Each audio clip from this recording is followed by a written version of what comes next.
SBC Media. Welcome to the iGaming Daily podcast, analysing the news from the betting and gaming industry all over the globe, supported by Optimove, the #1 CRM marketing solution for the iGaming market. Last week saw Dutch gambling reformists claim victory when motions to ban high-risk online casino games and to implement an outright ban on online gambling advertising won a narrow majority in the Dutch House of Representatives. Attention now turns to the Legal Protection Minister, Franc, who will review the motions and determine whether they can move forward into law.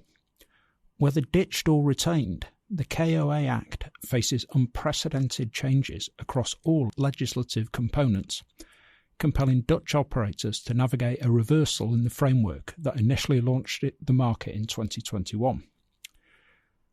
I'm Martyn Elliott, and welcome to today's edition of iGaming Daily, brought to you in partnership with Optimove, the #1 CRM marketing solution for the iGaming market. A whopping 56% of the EGR Power 50 personalised player experiences with Optimove. And if you want to join them, Optimove is currently offering new clients a free first month. For more information and to claim that free month, go to optimove.com/SBC. Now, joining me today to discuss the Dutch dilemma is the Hieronymus Bosch of gambling industry podcasting, Ted Menmuir, SBC's content director. Thank you, Martyn. I love that title you've just given me. Yeah. the God Emperor of podcasting. Yeah. I mean, I'd love to tell you I'm very familiar with his work and all the other great Dutch painters, but I may just have Googled it 10 minutes ago when I was writing the Oh, I know. Okay. I know. Oh, I now get the link. Jeez. Yeah, that's okay. Who's the dumb one on this podcast? Yes. Yeah. Yeah, well, I was trying to move past Dennis Bergkamp on the basis I once saw you at an airport, so inappropriate. But still, right, it seems like it's been a while since we've done this, so let's get straight into it, I guess. So, I was going to say let's tango, but that's an Argentinian dance. Yeah. Yeah. How do Dutch people dance?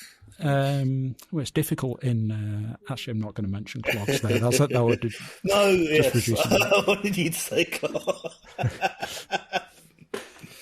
Yeah, that would be a terrible way to reduce the Dutch population, one of Europe's great civilizations. Mm-hmm. So there we are. Okay, so let's begin with this the vote that happened last week. So, what exactly was voted on? What was it? What was discussed in Parliament? Because they're not quite binding, these motions that have been voted on, are they? Okay, so that's the important bit. Look, 2023 and 2024 sees the KOA continue its review or reorganisation of the Remote Gambling Act, known as the KOA Act for the KOA market, which is the legislative framework that regulates online gambling in the Netherlands. This process has seen 114 motions submitted to the KOA, covering all standing disciplines and practices of the KOA market, related to its market protections, technical rules, licensing, advertising policies, etc. Just all grounds covered there. Last week we saw a vote on 14 motions take place, in which the KOA voted on two motions submitted by the Socialist Party MP Michael van Nispen to implement an outright ban on online gambling advertising and a further ban on high-risk games of chance, most likely to be online slots.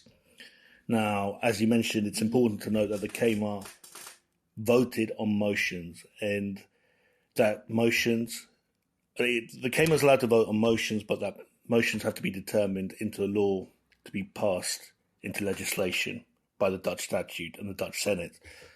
The vote is symbolic, and it's important as it reflects the current sentiment of the KOA with regards to the KOA market and its structure, but it does not imply that the reformist desired objectives are guaranteed and will be passed into law.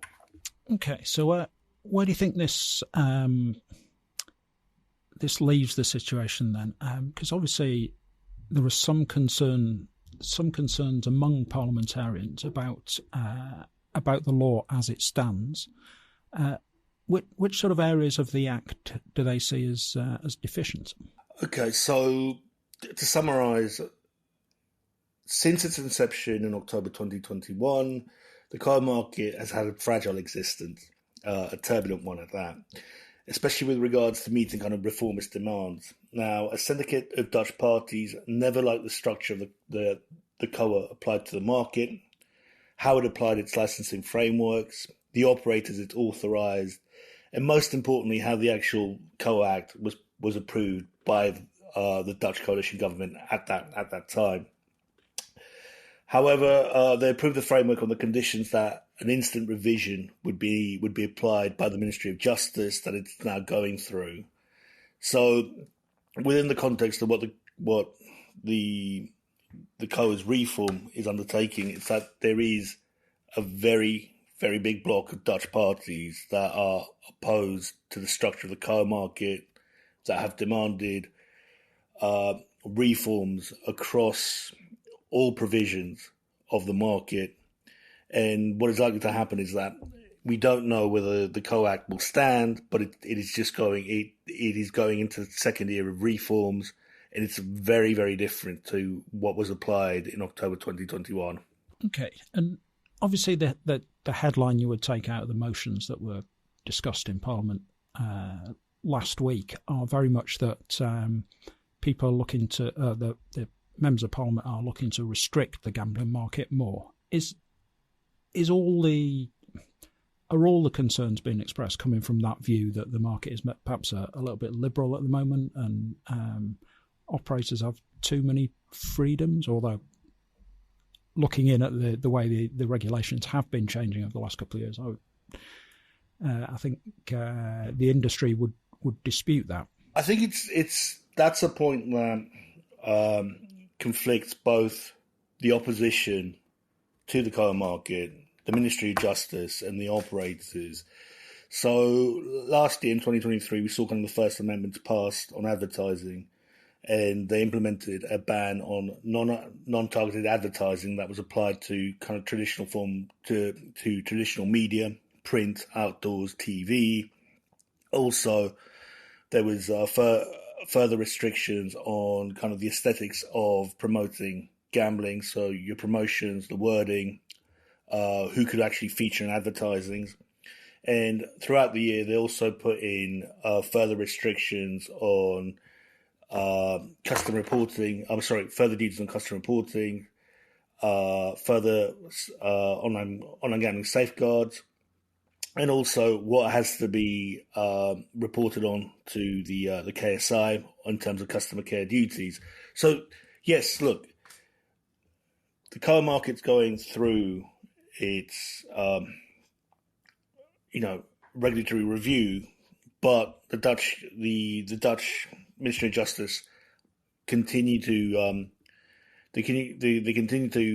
implement changes as the reforms are being undertaken.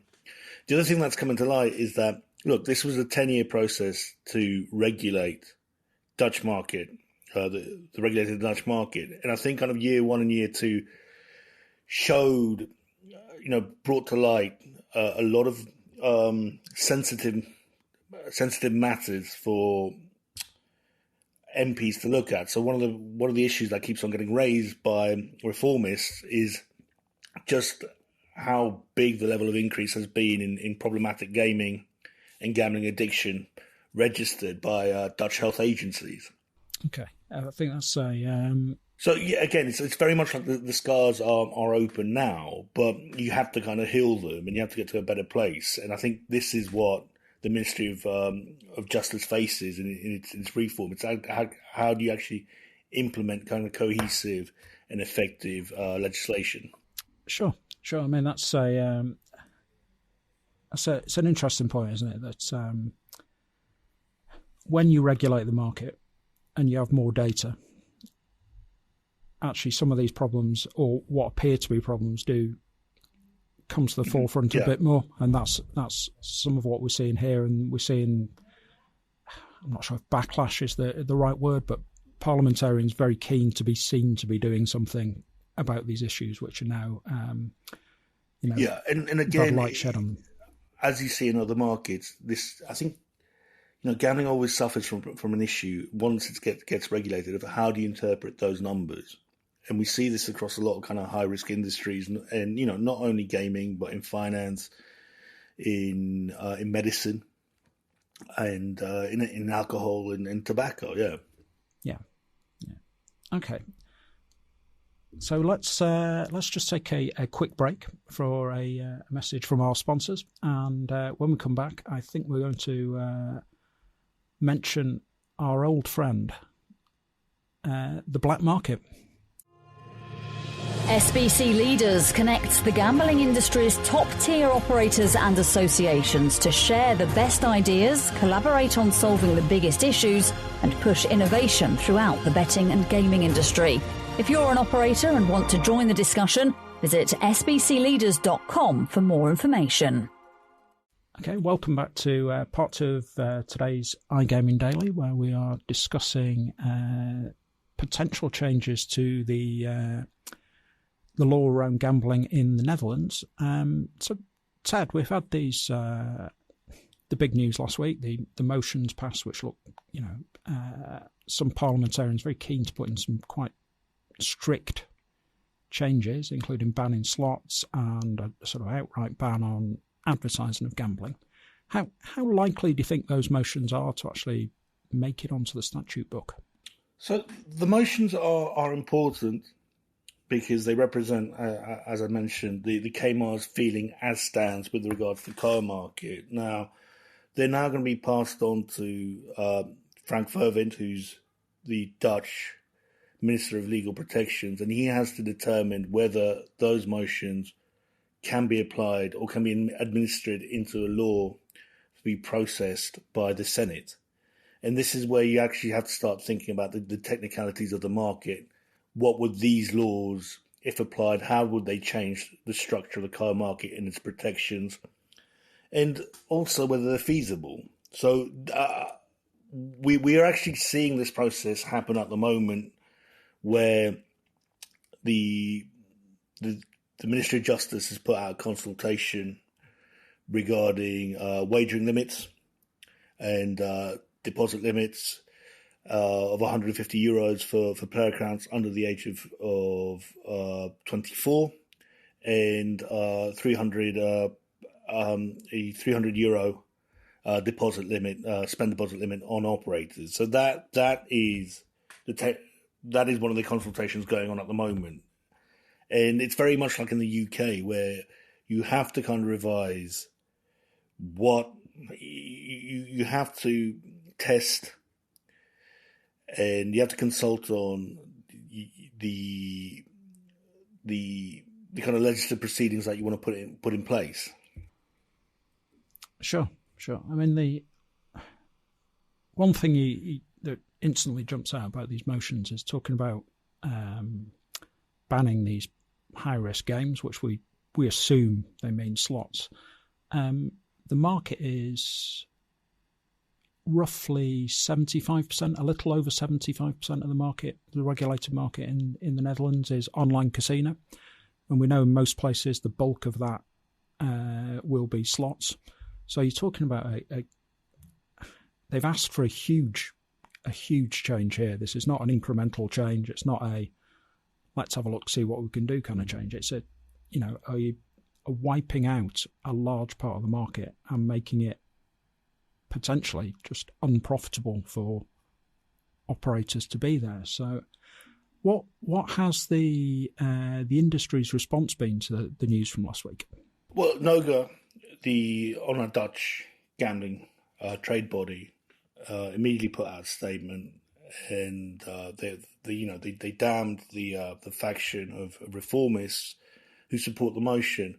The other thing it highlighted is that, yes, you could say that this reflects Kamer's sentiment, but up to 2 months ago, the Dutch ministers were against these two bans, and okay, they scraped through on a majority, but it was a very, very slim majority of 1 or 2 votes.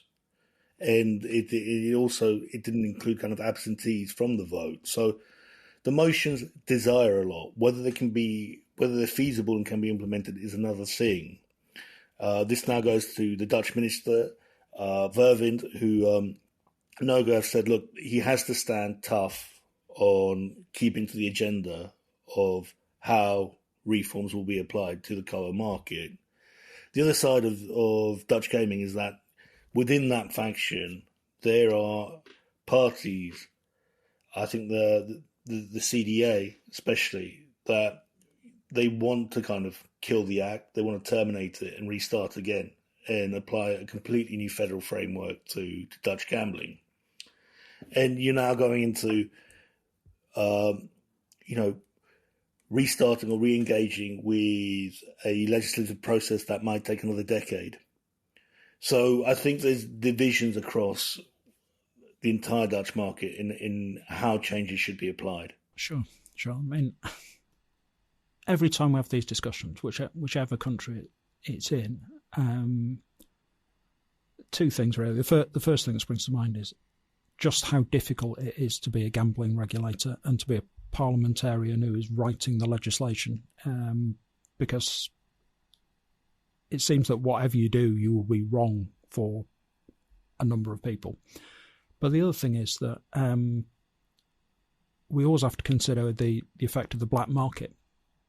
Now, we'd be kidding ourselves if we thought that nobody was gambling in the Netherlands before they regulated this market, because it was huge already. So, do you think that'll be the campaign slogan from the industry? It's if we press ahead with these kind of changes, all you're going to do is drive players to the black market. You'll lose that tax revenue and so on. Is that the likely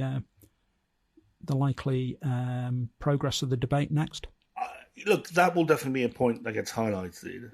But I think one of the areas where Noga has been effective, or is right to point out, is that they just want the Minister of Legal Protections to do his job. And I think that there's a certain kind of interference by reformists to keep on changing that agenda and saying, oh, well, now we want this component attached to these reforms. Whilst Noga says, look, we understand that protections will be revised, that there will be changes in advertising, but what they can't do is that they can't keep on changing the demands every 3 weeks, right? And I think that's an effective call on their behalf. Yeah. Another area is that they've actually said, look, for where the KOA market is as stands, it has been effective. So look, channeling rate in Holland, for online betting and online games to regulated players still stands at 90%, right? Do they really want to lose that by sticking in amendments for online slots? Also, if you take out online gambling advertising, it's how do you ensure that the consumer is protected against the black market actors, and how do you kind of differentiate from your regulated offering from your black market offering? And prior to the market launch, this was a huge. I mean, the Dutch consumers were highly targeted by the black market, and I'm sure the legal protection minister is aware of that. Sure, and it's an interesting point you're making there, and that Noga made about the ever-changing demands of reformists. Just on a very basic thing to point out to them is all these decisions need proper data behind them. There should be data-driven decisions on there. If you're forever changing the regulations in such a short period of time, you just do not have that information available to make the next step. It's crazy that people think otherwise, really. I also kind of want to take it back to 2 years ago. Now, when the market launched in 2021, the Dutch government was praised by how it applied quite a fresh framework to regulated online gambling, especially in terms of creating a level playing field, asking operators to start their customer databases from zero. This was stuff that had never been tried before by a government, and it rightly got praised for it. Now, one of the things that we've seen with the Dutch market is that, to a certain extent, it hasn't been allowed to settle. So a lot of the criticisms are reactive to the first data sets coming in, especially on the crux and self-exclusion scheme, which was always going to have like a market boost in year one and year two of people going and seeking treatment or seeking help, and that should be actually treated. You can interpret that as a positive too. Yeah, absolutely. Every time that you give somebody the opportunity to get that help is a great thing. That is the number one reason why regulation works and why regulation is and having these markets is important. So, stepping away from this, I think that I don't know about you, but I don't see these motions becoming law in the form they've been passed in Parliament. I think it's too far. But it does worry me that there are politicians out there who are thinking in such extreme terms about the market. But I suppose just to finish off, I will ask you, how do you see this panning out over maybe the next 12 months or the rest of this year? Do you think we can expect big changes, or are we looking at things that are much longer term in the Netherlands?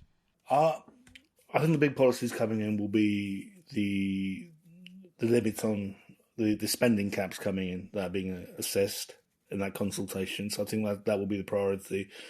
In terms of these two motions, now I think that again, they're gonna the Dutch government will probably apply harder restrictions on advertising and probably a higher kind of technical command online, but not necessarily ban it, but as close as you can get to a ban.